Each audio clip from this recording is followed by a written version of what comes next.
Okay, V, go for it. Good morning, good evening, good afternoon, people, wherever in the world you are. It's V, the Guerrilla Economist, coming to you on the special Rogue Money interviews with my main man CJ, who is working the airways, making sure that this podcast is coming out absolutely crystal clear. And we have with us a very, very special guest, somebody who I am a personal big fan of. It was introduced to me by none other than James, the Russian analyst, and I've been following his work for quite some time, probably at least 2 years or so, maybe 3 years at this point. It is none other than the Saker himself. You can check out his website, thesaker.is. The Vineyard of the Saker is his website. And he is somebody who has a very extensive background, worked and is raised in Switzerland, worked for the Swiss military in the 90s. His expertise is in the revival of Russian military power to the point that Moscow has achieved qualitative superiority in armor, artillery, area denial at its borders, and ability to deter U.S. NATO aggression.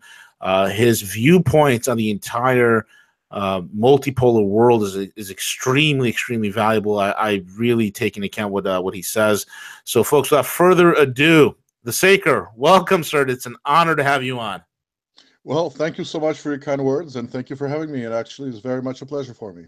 The pleasure is all ours. It truly is a treat. I love having guests on that have such a knowledge base, such an in-depth analysis on so many very various particulars around the world, especially focusing on the very mechanisms where the heart of most of this change is coming out of, will be Russia, which would be China, the emerging multipolar world.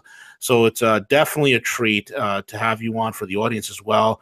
I'm excited. So where would you like to begin, Saker? I mean, there's so many geostrategic threats that are out there.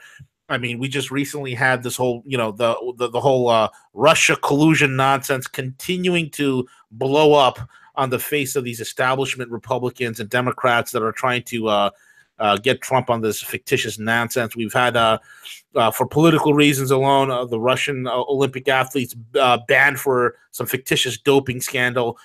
This Russia paranoia put out there by NATO. I mean, there's so many things going on. Where would you like to start? Well, I think we can start right there, actually, because what you're describing is part of a pattern. Yeah. And that pattern is a symptom, and it's a symptom of actually the weakness of what I call the Anglo-Zionist empire. I use that expression because I don't think it's right to speak of a U.S. empire. I think it's an international one. Right. It is based on the former British Empire, so there's the Anglo part, and I call it Zionist because it has a very strong influence from the Israel lobby. Right. But it's a transnational empire, really, and I think it's actually weakening before our eyes. Hence, all the what I call petty harassment. Yeah.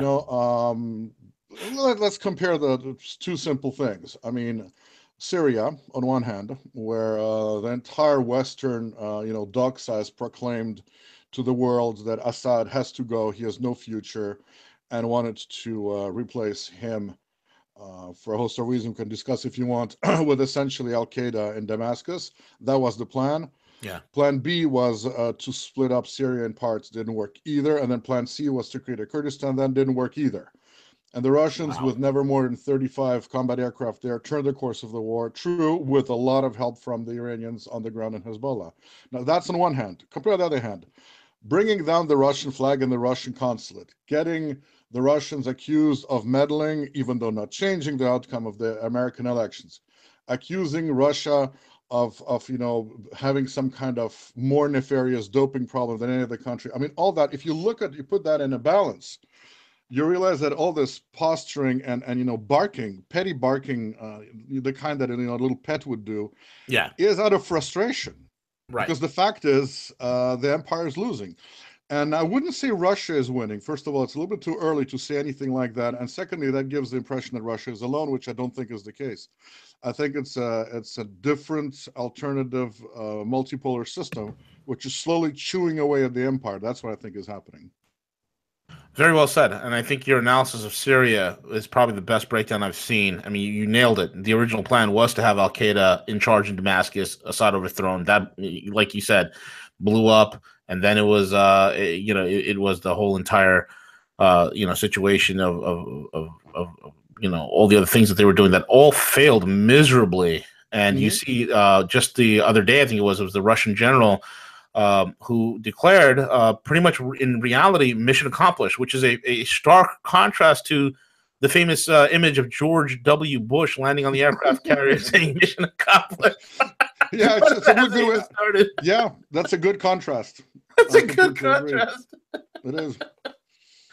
Oh man. Oh.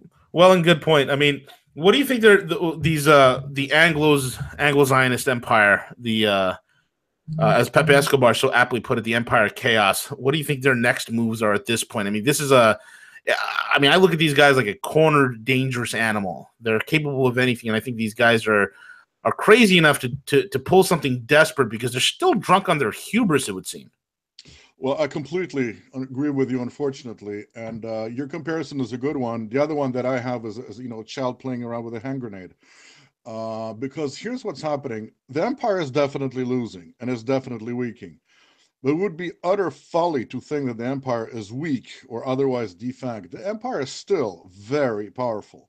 Right. For instance, in terms of soft power, it's outgunning Russia by a lot, hence all the petty harassment options that it comes up with, and Russia really doesn't have much to reply.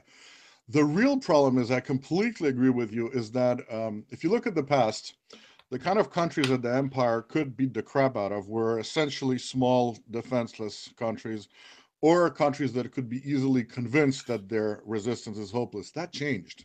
Right. And there are not very many good options left. I mean, if you look at the kind of, let's look at the list of countries where the United States has a problem. It's, say, well, North Korea, Syria, Iran, Venezuela, Russia, China. If you look at those, in all of them, actually, the United States cannot put boots on the ground down. So that makes them very weak. Secondly, in North Korea, at least, in Iran, certainly, in Syria for sure, in Russia, and Syria, there's no air superiority, for instance. So all these things throw the U.S. out of whack. And there is this danger, which the Israelis have done a lot, is to strike out to just prove your manliness and, prove that you're the big guy. Yeah. The problem is that there's no many candidates left. There are no more Grenadas, no more Panamas. I have been written, actually, my blog, my very first post on the blog, which I began for nobody. I didn't think anybody would ever read it. Was in 2007. Right. And I was predicting then a war in Iran. Wow. And I still think today that if that happens, I actually think the U.S. will lose that war. I agree. Same thing, a war against North Korea. These are not winnable wars. Correct. Venezuela would be the least dangerous, but even that would be extremely a slippery slope, because I think the U.S. could get into, but I don't think they could solve anything. So basically, there's an huge risk of the U.S. getting entangled in some kind of escalation, ending up in something truly catastrophic. And the perfect example is Hillary's absolutely insane notion of putting a no-fly zone over the Russian task force in Syria. That, I believe, I'm absolutely convinced, would have resulted in the Russians shooting back. And at that point, the U.S. would have a stark choice, either to accept the beating and go, okay, which I don't think is politically possible, right, or hitting back at Russia. And since the contingent in Syria would have to be reinforced for Crimea and South Russia, we're talking about war against Russian national territory. At this point, we're talking about World War III. Correct. So that's the big risk, is not winning, not the U.S. or the empire starting a war to achieve a specific political purpose, which is what normally wars are used for. You wage war to achieve some result. Here, I'm afraid, war might be waged out of sheer sense of despair. Yeah. And that's very dangerous.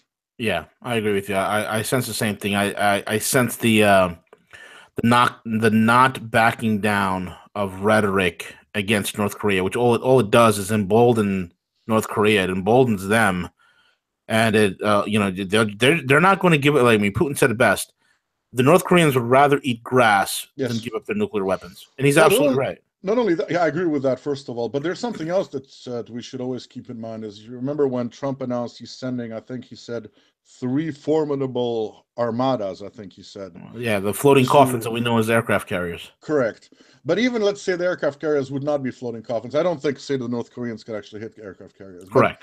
But aircraft carriers are completely useless against that threat, because what North Korea has, the real threat, is dispersed artillery in mixed terrain, which you can't get from just air power from an aircraft carrier, Right. and very large, huge special forces, which are maybe not, special forces in the Western notion of high tech, forward air controllers and direct action hit teams, but they're special forces in the sense of going behind enemy lines and creating chaos. Correct. If a war starts and the North Koreans, without even using, I don't think personally they have a nuclear weapon. I think they have a nuclear device. I don't think it's weaponized yet. But even if they have it, I don't think they need to use it. All they need to do is conventionally attack South Korea and specifically Seoul, and all hell will break loose. Correct. And then what? Aircraft carriers are not going to help. It's not the solution. And the North Koreans know that. That's why they fired a missile on the 4th of July. Yeah. It was really a screw you message back. They know that the U.S. cannot attack them unless we're discussing a ground invasion, which I can't conceive. And I mean, I really can't conceive the United States volunteering for that. No. Particularly that China said that if that happens, they would intervene. Yes, they would. And they have the DF-21, which would make the aircraft carrier into a floating coffin Oh, instantaneously. absolutely. I completely agree with that. Yes, they do have that ability. Yep. Absolutely correct. It's unbelievable. Also, when we look at the situation in North Korea, you have the neocons, H.R. McMasters. I like to call them H.R. McNuggets. You have Mad Dog Mattis. You have all these guys filling Trump's head with nonsense. And you also just recently this week seen some of this nonsense play out. Recently, when Donald Trump says that, he's going to move the embassy from Tel Aviv over to Jerusalem. What is the broader geostrategic ramifications of that? I don't think the American public quite understands that move and why that's not such a great idea. Well, it's a fantastic slap in the face of the entire Arab world, the entire Muslim world, and frankly, pretty much anybody who understands what Palestine is all about. Correct. So it's yet again that blind. That's a pattern that we've seen for years now. The U.S. sacrifices national interests for the sake of the Israel lobby. Yeah. So much this country has lost so much in its subservience to the Israel lobby, and a completely blind and brainless, ridiculous subservience, which brings this country nothing. And that's the latest example. Well, what's going to produce more of the same? Hatred, contempt, more violence. It will achieve exactly nothing. And I don't even think that it would make Trump more popular with the Israel lobby. I don't think that for 1 second. I mean, he's been, ever since he came to, I'm sad to say that, ever since he came to the White House, all he's done is nonstop trying to appease the neocons. Yeah. Did that stop them? No, it only encourages them. It emboldens them, if anything at all. Yeah. They're totally insatiable. I mean, you look at like what Erdogan says. He said he will not stand for it. Yeah. And Erdogan, I mean, Turkey's always played a very central role historically within the Middle East itself, and they're a major trade route. And what I see is this: I see what's happening with Turkey and with the Middle East, with the destabilization and that the U.S. has caused in the Middle East. This is really going to cause a lot of the quote unquote Arab allies to really leave any sort of support for the United States at the door and literally look at solutions that Moscow and Beijing are offering. I mean, isn't that?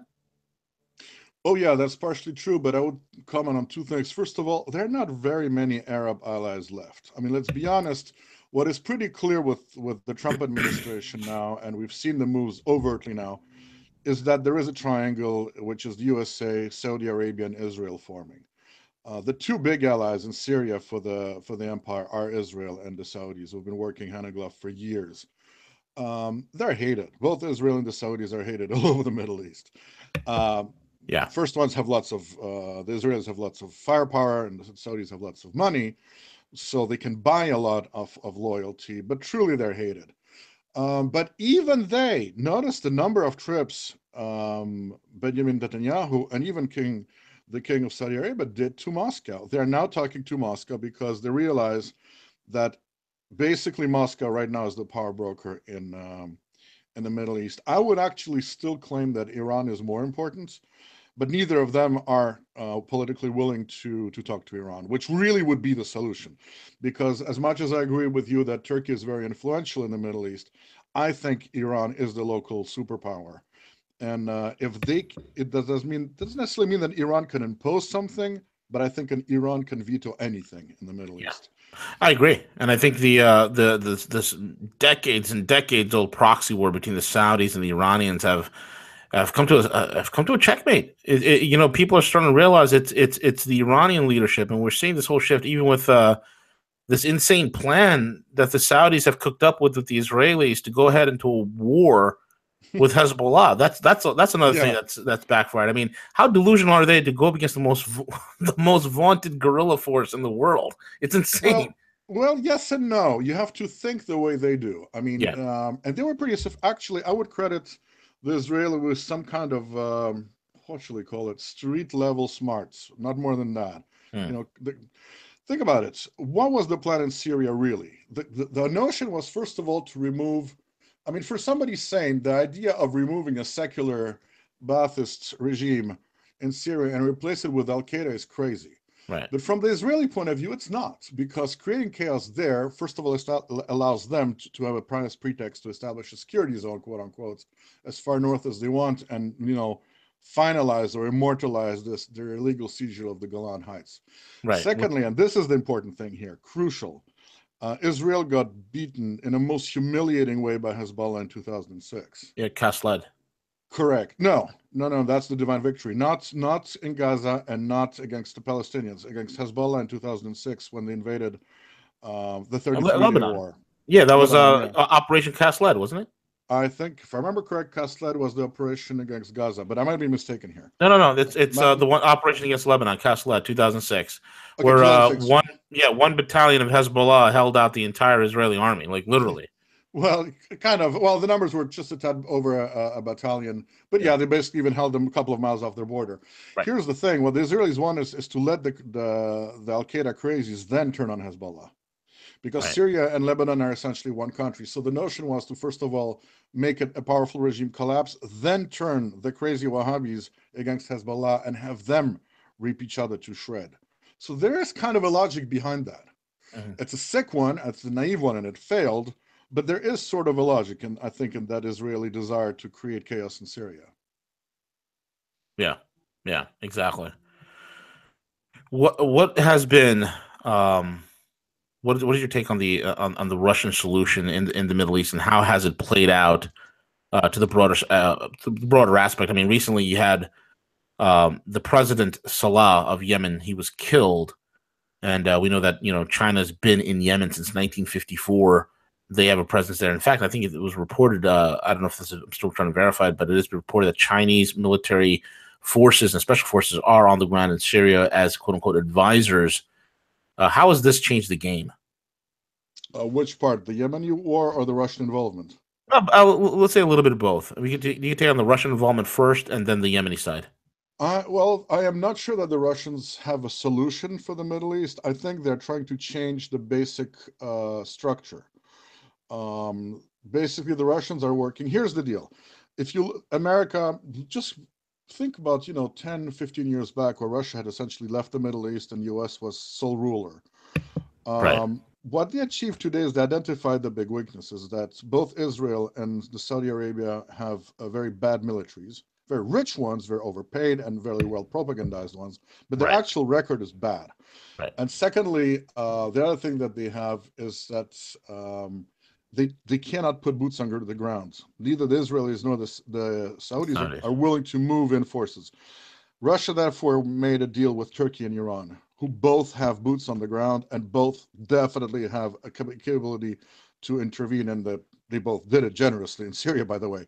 So Right. that is the new thing. The Hezbollah proved in 2006 that boots on the ground are more important than total air supremacy and maritime supremacy, which the Israelis had.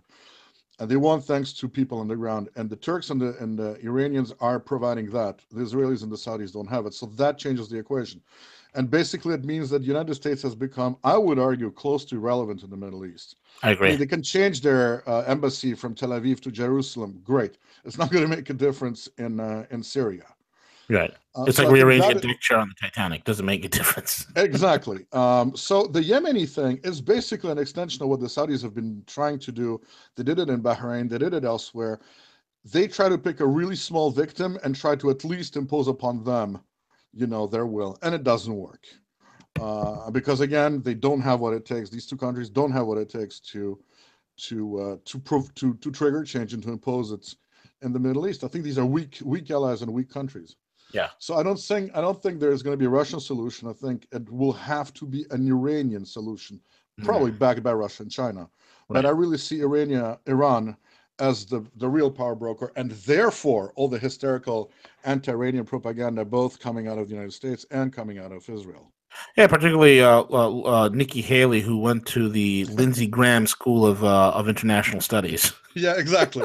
Yeah, I mean, it's all, words. That's what you're left with, and name calling and making all sorts of accusations. What, what about Netanyahu's famous words? He always says this every day. Iran wakes up plotting to destroy Israel. Yeah. I know. It is absolutely ludicrous, But as long as it has tractions inside the Beltway, that's what it matters to him, and it does.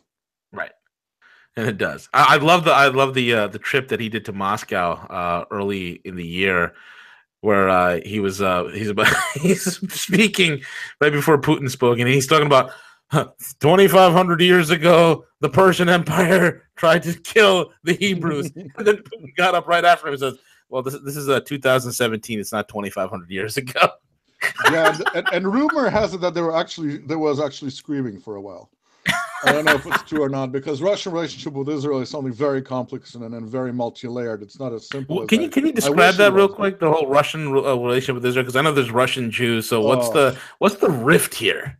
That is really that's so multi-layered that it would require, a separate show. I mean, all I can say is that because of the huge presence of indeed Russian Jews in Israel, and a lot of non-Jewish Russians in Israel, even a certain percentage is even that.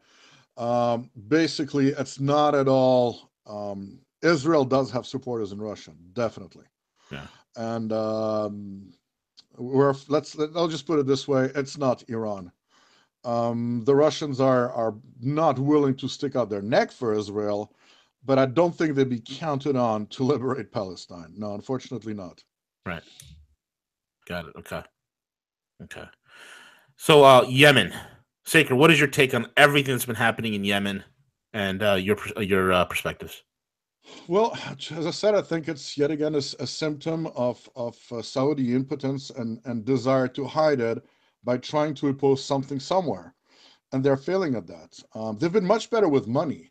The way they co-opted Palestinian organizations, for instance, has been far more effective, and not only Palestinians. The Saudis have been fantastically toxic in the Muslim world worldwide, financing mosques and promoting their kind of, which really ought to be a very minority kind of Islam. Yeah, they're good Wahhabi at that. death cult. Exactly. They've been very successful at that, to my immense regret. But in Yemen, they just barged in there and thought, they paid so many billions for their military that they can certainly deal with Yemen, and no, they can't. So it's not. I would say it's not very different from what the Israelis tried in South Lebanon, and they're coming to the conclusion that they can do it, and this is why they want the U.S. involved, because the United States still has enough power to make a mess out of the Middle East. I mean, for that the military is and not, for instance, striking at Iran. I don't think the U.S. could win a war against Iran, but can the U.S. lay waste to Iran the way the Israelis did to Lebanon in 2006? Oh yeah, absolutely. They have a firepower which far exceeds anything the Israel or the Saudis would ever have. Right. Very interesting. The multipolar world. I mean, recently China and Russia has announced a gold trade settlement, a petro yuan, as well as yuan bonds. What's your take on all that? I think this is probably the most important thing that is happening right now. I mean, I don't think there's a possibility of overstating the importance of this phenomenon. And I would say two things about that. First, for context, Russia and China don't have an alliance. Right. By the way, neither does the US and Israel. So alliances, formal ones, don't always mean much. But really, Russia and China are joined at the hip. They've become symbiotic. They're so perfectly different that they actually perfectly match each other and are vital for each other. And they had a problem, is what to do about the United States. And I think their solution is brilliant. Their solution is not to bring down the empire or the Anglosphere or the US-controlled international financial system, etc. Their solution is to let it be and simply quietly but steadily built up an alternative. That's how I see this multipolar emerging world, not as, some kind of big grand battle where the United States collapses and, the victors suddenly impose something new. No, a gradual shift where the US controlled part of the empire, or the empire should say, becomes gradually less and less relevant. And the other countries, including India and others, develop an alternative which is attractive to many people. That's how I see their plan for as peaceful transition as can be. Because, of course, there's huge danger in any empire collapsing. Every time it is an extremely dangerous situation. And with thousands of nuclear weapons, it's the most dangerous thing you can imagine. So this has to be done very carefully. I agree wholeheartedly with you, and The that's same why thing, by the way, for the dollar. I mean, imagine some people were saying, China could bring down the dollar in 24 hours. Yeah, probably true. But with what consequences for the Chinese economy and for the world economy? This is somebody that nobody can afford. Nobody can afford the U.S. just crashing down. So the you got to ideal systematically solution, do it. correctly. So the ideal solution would have been to have a president here who would use the still very substantial U.S. power to negotiate an ideal drawdown and bargain and as much as possible to get the best deal possible for the United States as a country.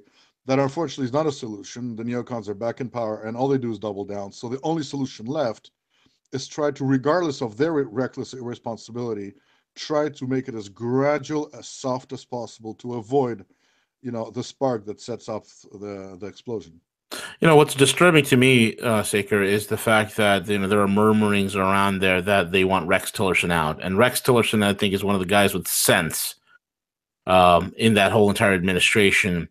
And what's worrisome to me is the talk of having Mike Pompeo as a Secretary of State, and that idiot neocon, and should be an absolute somebody who should be confined to an insane asylum, Tom Cotton, as a CIA director. That is nightmarish. That's almost as bad as Nikki Haley as Secretary of State. Okay, well, I think in a negative way and cynical way, I think I can try to reassure you.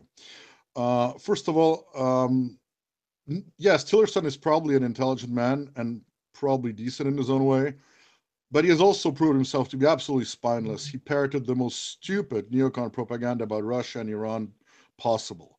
Yeah. So for whatever his personal qualities, the guy is a doormat, and he's useless. I mean, he's not an effective counterweight to the neocons. So at that point, maybe he's a decent guy with his grandchildren, but as a Secretary of State, I find him useless because he makes no difference. He couldn't even take care of Nikki Haley, which tells you how clueless and weak he is. The CIA is not the CIA of the past. The CIA has been wrecked by politicizing, by scandals, by corruption. You might as well put an idiot at the head of it. It's not going to make things worse. Right. So again, I don't think that's much of a change. So that's kind of to say it's not as bad, but somewhere it's even worse, because I see the U.S. as basically being what I call the decapitated power. Is that there's nobody up there, literally nobody to speak to. And the Russians have made that point over and over again over the past couple of years. They use an expression which I like to mention on my blog, which is недоговороспособный. It's a long word in Russian, means non-agreement capable. Wow. They basically say that you can't, it's not a matter of intention, it's a matter of competence. They say you can't get a deal going with the US. And it's true. I mean, look at the Iranians look, I'm no fan of Obama, but his deal with Iran was rational and reasonable. Right. And what does Trump do? The one thing he does is actually makes noises about getting rid of that. If you just made a deal with a power suspected of developing nuclear weapons, which I don't think Iran was, and the first thing you pull out of it, that makes you by definition non-agreement capable. And then we know the cases in Syria where the US did make agreements with Russia and then bombed the next day, literally the next day. So at this point, I think we should expect the worst coming out of the Pentagon, coming out of the CIA, coming out of the White House, Foggy Bottom, all of them. They've just lost it. They're hopeless. I don't think any policy based on the assumption that there's somebody rational to talk to in Washington is viable anymore. It's really sad and it's frightening. It's horrifying, actually. I mean, I really look at it. It's little. I love what you said. A decapitated empire, and there's literally nobody there to talk to. There's such infighting. There's such discord. There's such multiple agendas, because this is what happens. This is what happens when you have corruption from the foundation to the topmost stone. There's no reliability anywhere. And this is what the rest of the world's seeing. And I've talked about it this morning where I said the whole world is looking at the U.S. that you cannot cut a treaty with these people. You can't do anything with them. I mean, they're the most unreliable country. It's like a schizophrenic meth addict. I agree. I completely agree. But you know what? There is a blessing in disguise here, because I would be frightened if there was a group of rational thinking neocons capable of not doing infighting, actually trying to develop some kind of policy somewhere on the world, particularly in Syria. I mean, somewhere, thank God for the empire being decapitated, because it doesn't have a foreign policy right now of any kind, right, which is not good, but it's better than a dangerous one. I mean, I'll take the decapitated empire over Hillary anytime. Yeah, any day. Any day, because she sure had an idea, and she had people around her who had a plan, and that plan was World War III. Right. So I take the decapitated meth head over her anytime. Right. Not much of a choice, I'll grant you. And it's tragic. Yeah, it is. That's It really is tragic. sad. It's a missed opportunity. Right. I think there was a huge, immense opportunity with first Obama and then with Trump, of making changes that would actually preserve this country, because I really believe that make America great again means ditch the empire. Yes. If you ditch the empire, this country can recover its sovereignty and its face, and it's a rich country full of capable people. It doesn't need to be what it is today. But the thing, like all others empires, like Russia had to ditch the Soviet Union. You have to ditch the empire. If that was done, the future would look pretty good. Yeah, it would. It would, but unfortunately, the system was so corrupt to the bone that both, power that, change we can believe in from Obama, or drain the swamp by Trump, ended up being more of the same, only worse. And that's, I think, it's going to be for the foreseeable future. I don't see any chance of Ron Paul being president in 4 years. So unfortunately. No, that train's left the station. Yeah, it really has, I'm afraid. Yeah. I don't see a real reformer. I mean, there's some glimmers of hope that I do see here and there, and again, I'm still waiting. I mean, it's a good thing you got a lot. There's quite a few congressmen and senators that are not running for re-election next year, and God could, one could only wonder what type of skeletons are in their closet. All of a sudden, they're concerned about. And there's these, everybody's talking about these federal indictments. There's supposedly like 4,200 federal indictments in these federal courts. I don't know what that exactly means. They're inferring some major arrests, some major pivotal changes are occurring. I'm still waiting here with bated breath, waiting to see some sort of handcuffs put on somebody with some shit with that has clout and that has name, a major individual taken down. But I'm still waiting for this. I haven't seen any of this, Saker. What do you think? Well, I'm even more pessimistic. Even if that would happen to one individual, the comparison that I make, and a lot of Russians see that, is the U.S. is undergoing right now what Russia had in the late 80s, the Soviet Union had in the late 80s. The system is so hopelessly corrupt and evil that, changes in personalities just are not enough. What you need is regime change, and regime in a sense of political system change, not change of government. That's going to change nothing. Unfortunately, I came to the conclusion that the system as it is right now in the United States is not viable anymore. It has to collapse. There has to be actually it has to be purged. Purged. I mean, first, for one thing, as long as the neocons are anywhere near power, this is not good. So they need to be, shown to the door. That's the first thing.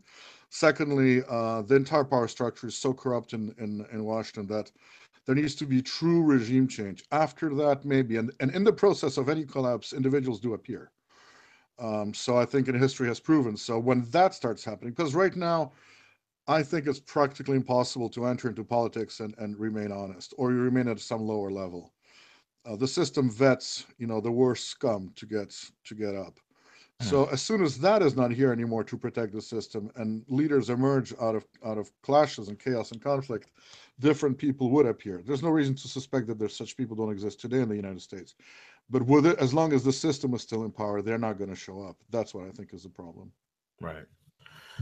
I look at the West and I see the entire Western civilization collapsing in and onto itself. A lot of people, sit around and they make fun of the social justice warriors, the millennials, these people that we dub as snowflakes and these far leftists of this new generation that we've seen coming up. And we like to make fun of them. They're easy targets to make fun of, and it's easy to poke fun at their political discourse and things and their ideas and whatnot. But I really, really look at them and I say to myself, damn it. Are these the new inheritors of Western civilization? What do you think is happening with the West? That's just this cancer that is growing, man. I shudder to think about it. What do you think? Well, that's a very tough question. I mean, clearly, the West as a civilization is clearly in a very advanced state of degeneracy. That's degeneracy for sure. What's hard to discern, I mean, something will replace it. I mean, it might be another kind of West. I mean, that is possible. The problem is that usually that kind of changes usually happen from foreign pressure, which is imposed. I mean, decaying empires don't gracefully go, I think we're not doing well, let's transform ourselves into something else. Usually they desperately hold on to whatever they think they are, right, with the energy of absolute despair. And I think that's what I'm seeing here. I don't even see much of a West established anymore. It's turned into the clear sign of it. I'll tell you what it is. It's abandonment of Western values. Yeah. Western values, one can say that, for instance, in history, they were hypocritically proclaimed that, typically, take the United States, for instance, the wonderful words of the Constitution, Declaration of Independence, then you have all the ugly stuff that was really taking place. Yeah, but that's often the case. But at least the values were proclaimed. Right. Now the values are collapsing themselves. Nobody takes them seriously, and that's a sign of death. Again, I would make the comparison with the Soviet Union, where a lot of people said, when the Soviet Union collapsed, communism died. That's completely false. A lot of people in the Soviet Union believed in the ideals of communism, but not in the Soviet system, including the communists who knew that the system was corrupt. And what I see, I don't mean to marry Americans who are, opposed to the values of democracy. They say they believe in the Bill of Rights and etc., but they don't recognize, they hate the federal government. So when that happens, when even the proclaimed values are clearly not upheld and everybody knows that, that's kind of a death sentence for any kind of society. And what happens is basically a vacuum replaced by something else. What that something else might be, I frankly don't know. I mean, I'm not a prophet. Yeah, it's it is disheartening to say the least. What's happening in Russia right now? What's the change since the collapse of the Soviet Union, and where are they culturally now? You and I before the show, we talked about a new type of civilization. Like what's going on over there? Well, two things have happened in Russia which are really unique and most important. First of all, I would argue that for the first time in about 300 years, the person occupying the Kremlin is clearly identified by the vast majority of Russians as standing for their interest. It is something that hasn't happened in a very long while. In the Soviet Union and actually in pre-revolutionary Russia, we had a system where an elite group was running the country, not really an autocracy. Even under the so-called autocrats, the Tsars, it wasn't not really an autocracy. It was usually an aristocracy and a plutocracy running the country. And we had the party power with the nomenclatura in the Soviet Union. For the first time, there's somebody who is supported by most people, and by the way, hated by the elites, of course, which is totally normal. So that's the first thing. And secondly, for the first time in about 3 centuries, Russia has finally given up that obsession with the West. Because since Peter the Great, it might be on with admiration, it might be with fear, it might be with loathing, but Russians were constantly focusing on the West because it was the most influential and important neighbor, and things happened there, good things and bad things. Right now, between what happened in Russia during the 90s, between the horrors in the Ukraine, and the West showing its true face. Yeah. And what Russians realize is that there's no hope for Russia. There's no future in Russia whatsoever in the West. The Russians will keep the West as a nice place to go for tourist trips, to buy some real estate or clothes, and they would like to trade with Europe. That's fine. But ideologically, the future of Russia now is pretty much southeast and even north. Correct. That's the biggest difference. Again, it's not a confrontation. It's just, I would say Russia just turned away. That is stepping. And civilizationally, it means that Russia has finally rejected pretty much all of what's called Western values, which in the 19th century used to be Masonic values. Before that, it used to be the papacy. For a short while during World War II, it was Nazi exceptionalism and Aryan racism. After there was freedom, democracy, etc. And Marxism, I should not forget, came from the West. Russia's finally gone, you know what, we're done listening to this stuff. And they have rejected that, but they failed to develop an alternative. So there's a lot of discussion in Russia of what are truly Russian values, and people disagree on that. So I would say Russia is a process. It's not a finished product yet by far. There is a clear understanding that they're rejecting the Western civilizational model, and Russia wants to be different. I guess that there's a couple of things which are striking. Russia, first of all, is based on, I would say, the ethics of Christianity pretty openly. Doesn't mean they're necessarily all very deeply religious, but the ethics part is upheld. Putin has mentioned it several times. Russia is a social state, so it's not socialism, but basically it's not free market capitalism for sure. There is a social component to how society should be built. And I think the third characteristic is a rejection of war as a means of foreign policy. War is reserved for extreme situations or for self-defense. I think that's what I see today in Russia, but it's still very much a situation in transition, and it could go anywhere. Yeah, exactly correct. Sager, what else is on your radar? What else is has been keeping your eye focused on? Well, basically, first of all, the situation in Washington, D.C., frankly, which is crazy. I mean, I'm observing these ridiculous combination of sex scandals and paranoia about Russia. I know D.C. well. I studied there, got 2 degrees in the United States. I'm just baffled by how profound the change has been. I studied in the U.S. between, let me think, 86 to 91. My God, it's a different country. And I'm sad. I'm sad for it. And observing it, I mean, I take no joy in seeing that people who I don't think care about the United States are really destroying this country. And I think it's time to brace for impact. Secondly, I wonder about the political stability of a country where people vote for A and get B over and over again and lose hope in the legitimacy of the system. I may be naive, but I tend to think that even very authoritarian regimes need some degree of consensus by those they govern. And I think that this consensus has been withdrawn here. Yes. There is a fantastic propaganda machine, way worse than anything Soviets ever had. There are SWAT teams all over the country willing to beat the crap out of you if you don't obey immediately and taser you. So, well, yeah, if I collect rainwater in my backyard, I could possibly get SWAT teamed.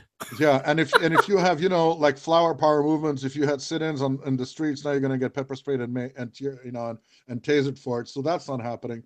The prisons are at capacity, so people feel discouraged and don't see what they could do. But the problem is that that's not enough. I sense a very real potential, I think, for the country to maybe even break up in several parts, because I've recently crossed the country driving. The contrast between the Pacific Northwest, the southern U.S., New England, the central states, California, Southwest is so different. Mm-hmm. And everybody sees the problem being the federal government. And do these all states need to remain a unitary state? I don't know. I'm not sure of that. I'm usually a person who's very, I'm cautious, and I don't like separatism. I find it very dangerous. It usually it results in big violence. But I see serious cracks in the fabric of this country. And there's nothing that the federal government does right now to address these cracks. So that's kind of things I'm looking at right now. Yeah. I agree with you, man. I think the potential here is massive. Something's going to break.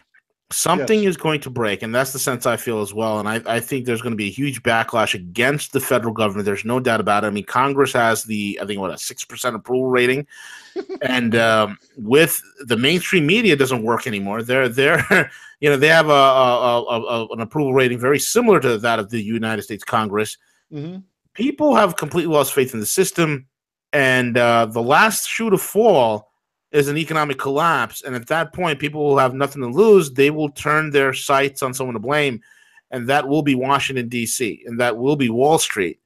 There's going to be a massive backlash. How that will play out, I don't know. Will there be a civil war? I don't know. I'm not sure. But does the potential arise for various states to break up into various smaller regions? Yeah, I agree with you. I think there's a vast potential there. It's very possible. But I'm people are not sick. sure. I'm not sure a civil war could happen, because that implies two sides Yeah, with exactly. roughly similar warfighting capabilities. I see more of the states and the local authorities versus the federal feds, and the Correct. locals just refusing to obey. Correct. That's in a way something which is starting to happen and has been happening in the wild in the Ukraine, where basically Kiev doesn't really, if you're a local guy, be it an oligarch or a mobster or whatever, if you run your little fiefdom in some part of Ukraine, you don't really care what Kiev has to offer, because Kiev has nothing much to offer, not in Right. terms of carrots, not in terms of punishment. And that's what I see. I mean, what's the carrot? Individual enrichment is about the only thing Washington has to offer to local politicians. That's not much. Exactly. And then I see, Europe is certainly, first of all, sinking, and certainly on a collision course with the U.S. now. It just across the board, the signs of cracks are all over. You look at anything and you see the same signs of crack. And you mentioned Congress at 6%. I really think that the communist power had more popularity in the 80s in the Soviet Union Yes. than the current ruling regime has. I mean, that should tell us something. Yeah. It's extremely naive and a lack of historical knowledge and imagination to think that a system is eternal just because it proclaims itself to be eternal. That's not true. All system proclaims themselves eternal. Hitler modestly just said 1,000 years. The communists promised the end of history, so did Mr. Fukuyama. Of course, the power that be in DC say, there's no alternative and nothing will ever happen. Well, things happen. Yeah, exactly. The United States is not excused from history. No, It's not. and from basic rules of social, economic, and political rules of history. Yeah, that's why I say that economic Mother Nature is a bitch with fangs and teeth, with fangs and claws. It's a very good one. Yeah, that's what it is, man. Economic Mother Nature is a bitch with fangs and Yeah. claws. I read somewhere that Peter Schiff is predicting a collapse of a bubble in the near future. If that happens, look at the dollar, for instance. I mean, the dollar used to be backed by gold, then it was Yeah. essentially backed by oil, Yeah. then by aircraft carriers. You say, Yep. you don't take my dollars, and I'll bomb the crap out of you. Exactly. But now it's backed by nothing. It's backed by nothing. It's backed by nothing. So, that's why we have those deals between countries, low key, not too provocative, gradual in volume, but they're basically starting to use different currency or currency baskets. That's a bad sign. What's the program to maintain the dollar? Nothing. Nothing. There There is is nothing. no program. There is no backup. There's no other Nothing. plan.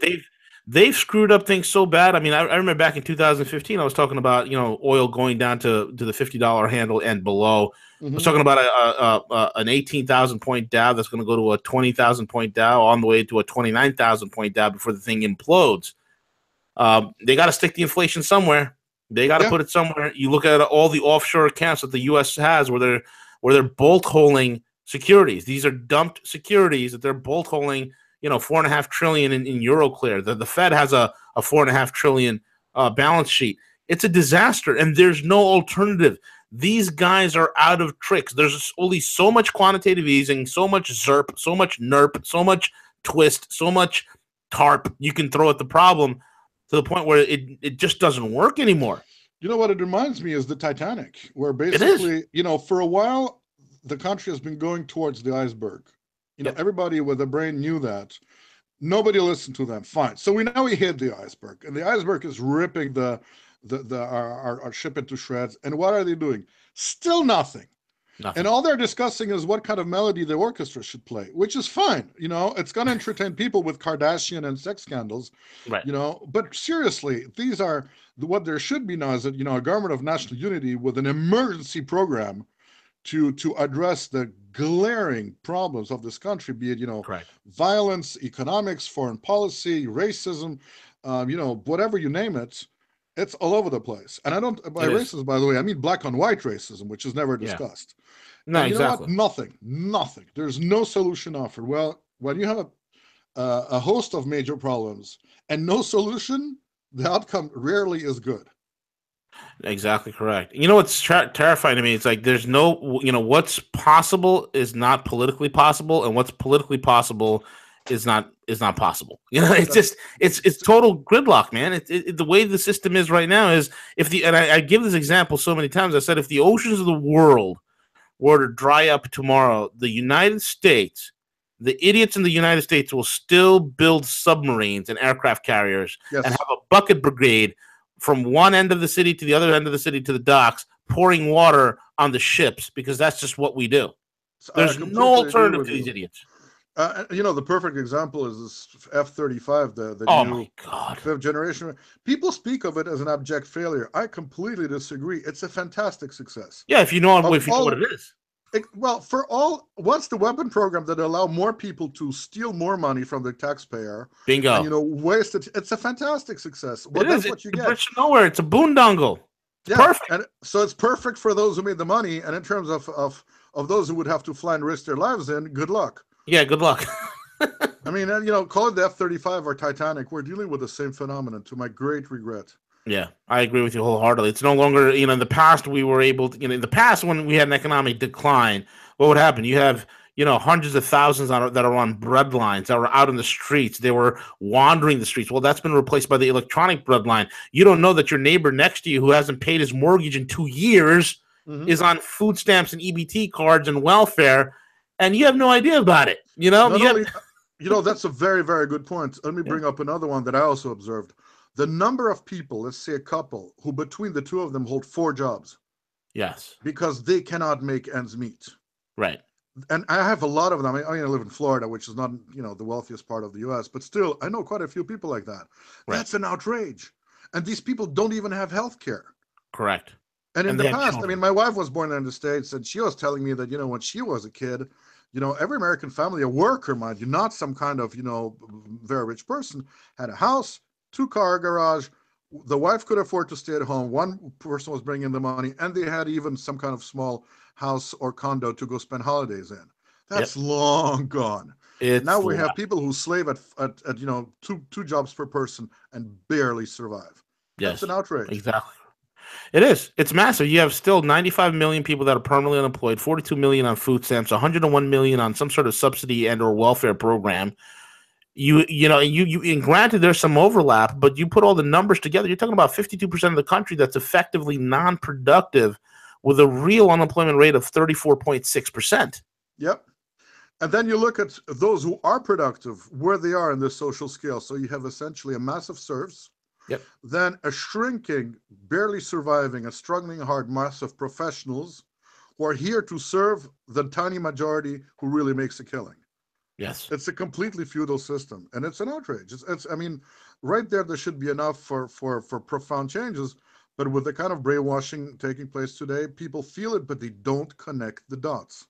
Yeah. That's They, what's they so simply don't. surprising to me, and that's because the lobotomy that is imposed by the media and the school system, which I think is designed to produce idiots. I agree with you wholeheartedly. I agree with you 100%. I mean, there's a cognitive dissonance. I mean, you can tell the American guy, hey, man, you know what? Your house is on fire. You might Yep, want to get your wife and kids out. Oh, there's nothing wrong, man. Everything's fine. It's totally yep, fine. And he sits there yep, in his kitchen drinking coffee hmm, while the whole house is ablaze. And that's yep, it's unbelievable because there's such a normalcy bias. There's this we're the best. We have the most vaunted military in the world. Don't worry if the Russians shoot off nukes against us. We have a missile shield. yeah. I mean, this is Uh, our thinking is suicidal. This normalcy bias we have, it's so dangerous. I haven't seen. I mean, this is worse than a retarded child.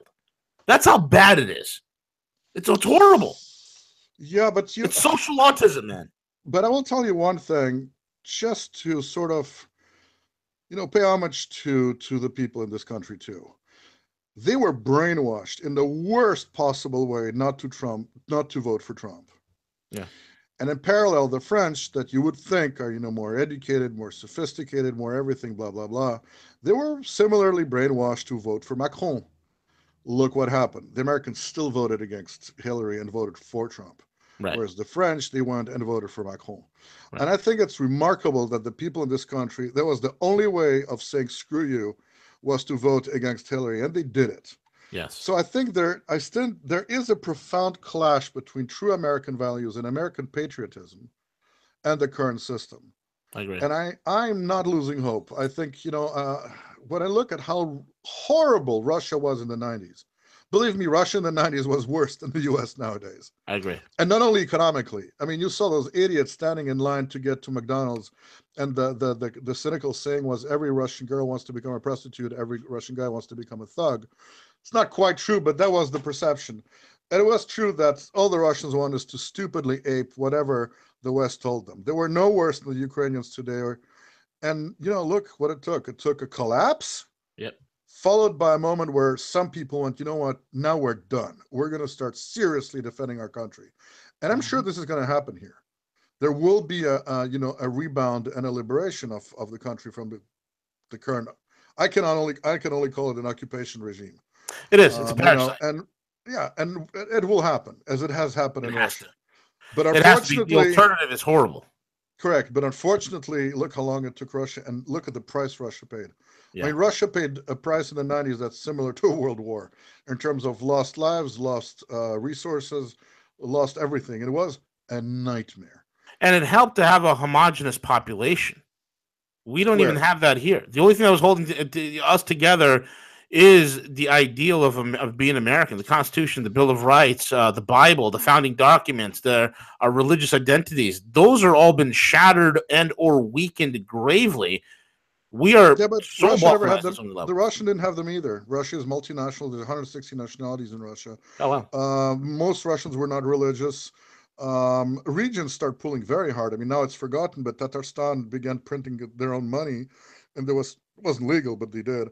And, there was all sorts of crazy nationalist movements, like Siberians wanting to move away from Russia. And the reason is because they really hated Moscow. Yeah. I mean, the typical example, I mean, it's a complex, there are a number of factors that contributed to the both Chechen wars, but one of it happened right after. When did the Chechens really, break with Moscow? Is after Yeltsin shot at the parliament with tanks. We haven't seen tanks shooting at Congress yet in the United States. Not yet. So unfortunately, this country can fall lower. It can. I'm sorry to say that. But there still is hope, because that kind of things also eventually results in a counteraction, a change of direction for the pendulum. Yeah, I agree. Saker, wow. First time on the show, first time on the program, and what an awesome hour it was. Oh, you're very kind. Thank you. No, I'm serious, man. I would love to have you back on. You're amazing. And Saker, give out your if you have any social media, give that out, and also your website, and how people can follow your work. And we'd like to promote your work as much as possible with us as well. Go ahead. Unfortunately, I'm acutely allergic to social media, so that's totally fine. to offer as my website, it's the Saker in one word .is, stands for Iceland, not Israel as some people think. Saker SAKER.is, and if those who speak other languages, you can find links on my website to similar blogs. We have a community of blogs. Just click on Saker Community, and you'll have Saker blogs in French, Russian, Italian, Spanish, Portuguese, and Serbian. So check it out, and there's lots of good stuff. Make sure to check the guest posts. I have a lot of very good authors who contribute their writing. So it's not only a one-man project. Other people help. Thank you so much. Once again, folks, the Saker, check out his website. And Saker, thank you so much for joining us today. Have a blessed weekend, my man, and hopefully do this again with you soon. Take care. Thank you. It was a pleasure. Thank you so much for everything. Take care. Thank you.